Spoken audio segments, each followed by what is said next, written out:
If anybody can put on paper what our government and the American government, etc., and the Russian, Chinese, what they are actually trying to do, you know, and what they think they're doing, I'd be very pleased to know what they think they're doing. I think they're all insane. Today's video is going to be extremely different because we're not really talking about music. We're talking about something related to music, but not really music. If you guys follow the channel, then you probably know I am a really big fan of the Beatles. Probably the biggest one there is. Out of the 500 plus videos I've uploaded to this channel, most of them, 95% of them, are about the Beatles or their solo discographies. To the point where a lot of people seem to believe that I'm only a Beatles channel and get really confused when I upload a video about an artist like Bob Dylan, Kendrick Lamar, David Bowie, Sufjan Stevens. But I feel like a lot of people don't really understand how well documented their career was. I mean, we pretty much know everything they did from 1960, 1961 to 1970. And it's kind of like the same thing for their solo career. We pretty much know everything that Paul, John, George, and Ringo were doing in the 70s, the 80s, the 90s, and even today, you know, every single day of Paul McCartney's life is very well documented. That means that every time I go on social media, there's new lore and stories I can make videos with. However, this video is going to be a little different because while I was researching for a video I want to do in the future, a review of John Lennon's Imagine album released in 1971, I came across a lot of negative comments towards John Lennon on a specific video. If you follow the Beatles and their music, I'm pretty sure I don't need to tell you about John Lennon's Imagine, okay? Probably the best album he released. I know a lot of people, including myself, prefer an album like Plastic Ono Band because of the emotion, because of the influence of that album, allowing songwriters to be a little bit more daring when it comes to their performances. However, if you were to show John Lennon for the first time to a friend, I think we can all agree that Imagine would be the album to go for because of songs like How Do You Sleep, All My Love, Oh Yoko, I Don't Want to Be a Soldier Mama, and of course the title track, Imagine. I think it's safe to say that we all know about Imagine. It's probably one of the most recognizable songs of all time, so even if you don't know anything about John Lennon, even if you don't know anything about music, which if that happens to be the case, then I'm sorry for you, you know about this song. It's one of the most iconic, celebrated, and acclaimed songs of all time. So when you think about John Lennon's solo discography, you think about Imagine. I myself have uploaded quite a few videos about this song to my YouTube channel and my TikTok, and every time I do, there seems to be a running narrative, which is what led me to do this video. Because we all know what Imagine is all about. It's a song about unity, a song about respect for one another, a song about ending wars and ending tragedy all over the world, and I feel like John Lennon communicated and conveyed that message so convincingly that it became as iconic as it is. However, there's a few lines in the song that seem to trigger people, especially when it comes to money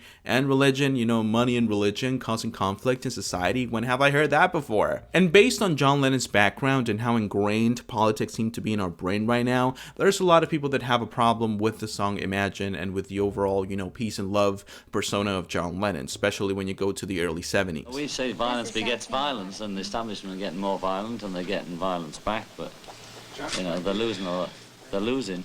There's a lot to unfold here. There's quite a few layers to peel because John Lennon was a massive political activist in the late 60s and the early 70s. And when I say massive, I mean it. The Beatles were also kind of political, you know, most notably songs like Taxman in 1966, a song about how much money Uncle Sam gets. Then you have All You Need Is Love in 1967, a Revolution 1968, Paul McCartney's Blackbird 1968, a reaction to the civil rights movement. But no one was more involved in politics than John Lennon at the time, and a big part of that was because of Yoko Ono. I really don't want this video to be about Yoko because I feel like I've spoken about that woman far too many times, and I really don't like to. You already know I don't like her philosophy, her ideology, especially when it comes to the creation of music, but she is kind of like an important part of the story because she was basically the catalyst for John Lennon's transformation into a political activist. Because that's ruined the whole society, is achievement and results. Because the adults and the grown-ups tell the kids, you have to achieve something, even if it's a small thing, you have to achieve something. They're saying, oh, I have to show some result,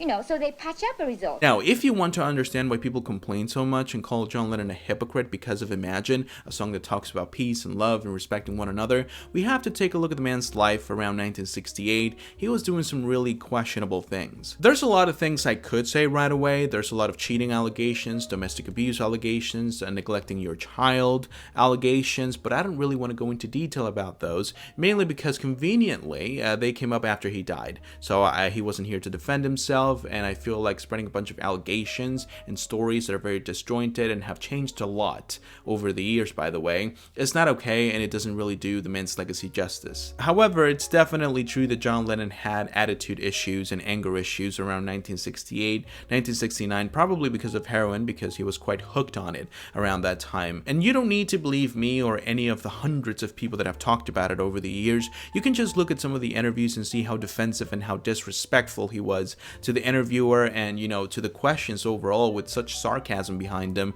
One of the most notable interviews, and I think one that every John Lennon fan should watch, would be the Rolling Stone interview in 1971, recorded in 1970. I mean, that interview is insane because you see a John Lennon that has nothing to do with, you know, the Beatles John Lennon or 1975 John Lennon, a guy that was so cheerful and so welcoming of questions and of expressing himself. You know, it seems like in that interview he's trying his best to push everything away, to say, you know, none of this bothers me, none of this is of any consequence to me, I am John Lennon and I do whatever I want. It was also around this time that John Lennon became a really big activist for things like the Vietnam War and racism in America and all over the world, you know, participating in multiple protests and doing things like the Betting for Peace movement in 1969. Basically, he was constantly on the media, constantly on TV, speaking up. I'm losing my voice right now, talking about a lot of these issues and being a spokesperson for a lot of these protesters. So I know a lot of you are probably wondering, well, he was an activist for peace,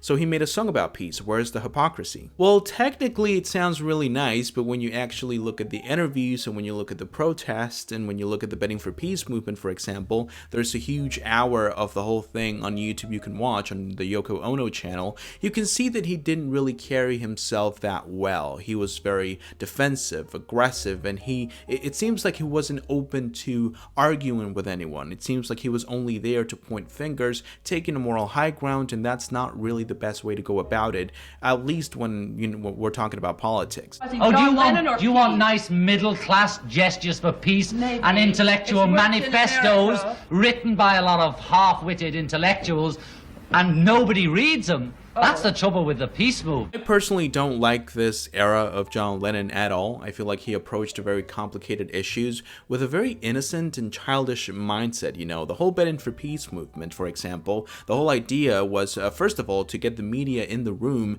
and make this like headline so people knew what was happening. That part I agree with, okay, that makes sense. However, he claimed that that wasn't the point behind the protest, that actually he didn't call anyone, that he didn't want people to be there, they just came here because they wanted to talk to him, which is a bit of a stupid thing to say. And number two, and most importantly, is the whole message behind the movement. You know, if everyone stayed in bed and grew their hair, then the war would end because there would be no one to fight the war. That's literally it. And I get it, I really do. I understand the symbolism. The best way to stop a war is to not fight it anymore, duh. In a utopian world, it would probably work, okay? But that's not where we live. We live in a cold world, there's a lot of evil in it, and you can't take such a complex issue and fix it with such simple and childish solutions. And that's the problem a lot of people seem to have with Imagine, okay? It was made by a man who clearly didn't practice what he preached. However, John Lennon's attitude and approach to politics was not the only problem people had with Imagine, because there's also that one famous line, Imagine no possessions, and we're talking about John Lennon, one of the richest men in the UK at the time. This I can understand a little bit more, because how can you talk about no possessions and sharing the world inside of your mansion, having more money than the vast majority of people in the UK that probably need it more than you do? You know, I can understand this one a little bit more. But the one I can't really understand is how many people were triggered by the no religions line, okay? I get it, if you practice a religion, if you're a Christian, a Muslim, or whatever else,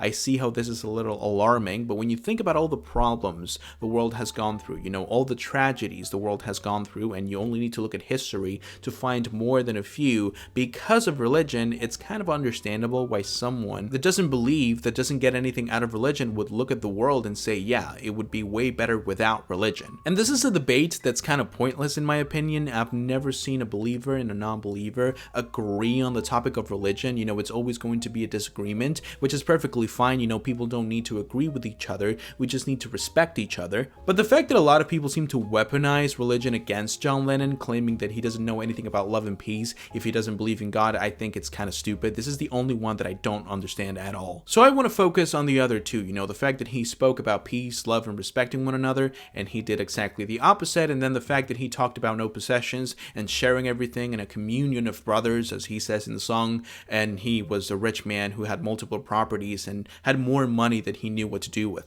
Now here's the thing, I literally said just a minute ago that I can kind of agree with both. There's definitely a contradiction, there's definitely a bit of hypocrisy in the lyrics, okay? However, I don't necessarily think that's negative. If anything, I think that's the whole point of the song. Let me explain. I feel like a lot of people confuse the intent and the meaning of Imagine. I feel like a lot of people see the song as John Lennon preaching to the world, you know, telling it how it's supposed to be, when in reality, I feel like John Lennon is simply wishing upon a star, you know, imagining a world that's peaceful, respectful, loving, no wars, no crime, no theft. I personally don't think that John Lennon looked at himself in the mirror in 1971 and said, yes, I have enough value in me and enough morals to call people out, take the moral high ground, you know, and make a song where I point fingers at everyone else.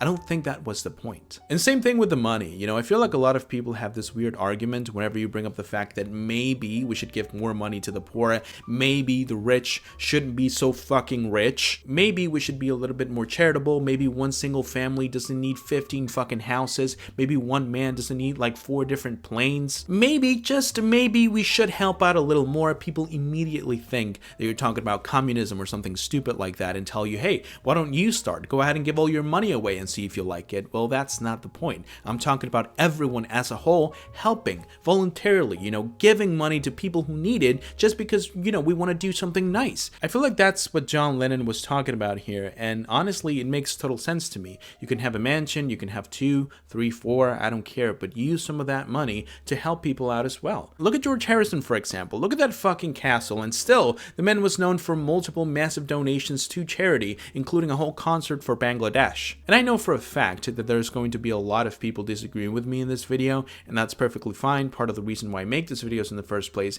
is because I want to see what you guys have to say about it, you know. But for me, in my honest opinion, I feel like if you have a problem with a man that made a song about peace, love, respecting one another, and just trying to make the world a better place, I feel like you're the problem in that equation, okay? I know that John Lennon wasn't perfect. No one is. There's not a single person that can make a song like Imagine and say that he is exactly what he describes in the song. The way the world works right now makes it impossible for someone like that to exist, and it takes dreamers, people like John Lennon, to maintain our hope that one day we will get to that promised land, that one day we will get to that perfect world where there's going to be no violence, no theft, no crime, everyone's going to love each other, no borders, no, no cultures clashing against each other, no holy wars, nothing that's going to make a conflict out of nothing, out of a disagreement based on a belief system. I believe that eventually we will get to that point, and I believe that John Lennon believed in it too, and that was the inspiration behind Imagine. So next time you listen to that song, don't think about it as a man preaching to you, trying to tell you how to use your money, how to behave, you know, how to act. That's not the case at all. It's just a man imagining a better world, and that's something that we've all done at some point. That's something that we do every day. When we go to work, when we have to pay our bills, you know, when we see something terrible happening in the news that seems to be happening really often lately, unfortunately, we do that every single time we're faced with the coldness and the evils in the world, you know, and I feel like this little string of hope that we seem to hold on to every time we see something terrible is exactly what inspired Imagine, you know. So even though I agree, I don't think that John Lennon was the perfect man. He did a lot of questionable things, especially in the early 70s, as soon as he left the Beatles. I feel like everyone should be allowed to dream, you know, and a dream is exactly what Imagine is. They, whoever they are, don't stand a chance because they can't beat love, because all those old bits from religion and that about love being all powerful is true, you know. And that's the bit they can't do, you know, they can't handle it. That is going to be it for today's video. I really hope that you guys enjoyed watching as much as I enjoyed making it. If you did, go ahead and leave a like and subscribe to the channel so you don't miss any other videos that I upload. If you want me to talk about any other topics related to music, if you want me to check out a song, an album, or an artist, leave it down below as well, and I'll make sure to read it and fulfill your request as soon as I can. Once again, I hope that you enjoyed, and I hope that I can see you soon with a new video. But until then, bye.